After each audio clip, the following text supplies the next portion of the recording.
Eu ando com Deus. Andar com Deus é vivenciar a palavra dele todos os momentos das nossas vidas e ser cheios do Espírito Santo. Eu quero ver unção derramada sobre esse lugar. Eu quero ver unção derramada na vida da Daiane. Eu quero ver unção derramada na tua vida. Eu quero ver a glória de Deus descer sobre esse lugar, porque eu sei que esse lugar vai estar cheio. Glória. Cheio. Amém. E nós precisamos nos encher para transbordar. Amém. Nós precisamos aprendermos de Deus. É assim. Eu nunca tive essa oportunidade, Daiane. Eu nunca tive, Carol. Eu nunca tive a oportunidade de aprender do Espírito Santo como conduzir. Porque Satanás era ministro de louvor.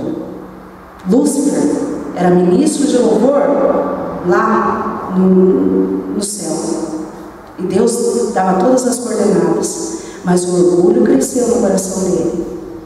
E ele teve que ser expulso do paraíso, do reino do Senhor Jesus. Então ele não fica feliz quando nós estamos aqui adorando, quando nós estamos se enchendo da presença de Deus.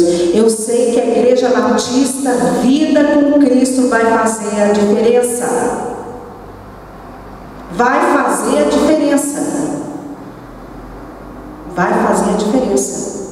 Porque nós estamos pagando o preço. Esta noite mesmo, nós passamos a noite inteira da meia-noite. Está no YouTube, né? Vai estar, né, filho?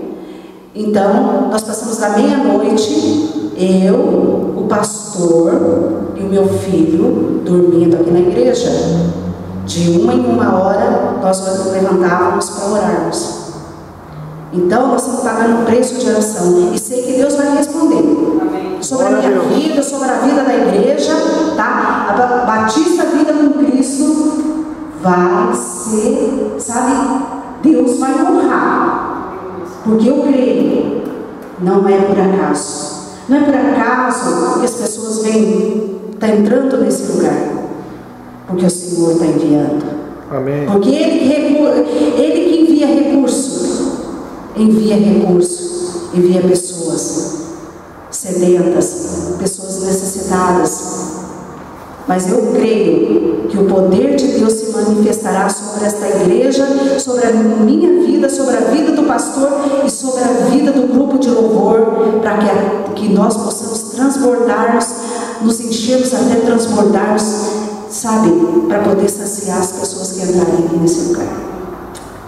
Bom, vamos voltar lá. Temos que nos santificarmos. Eis a questão. Nós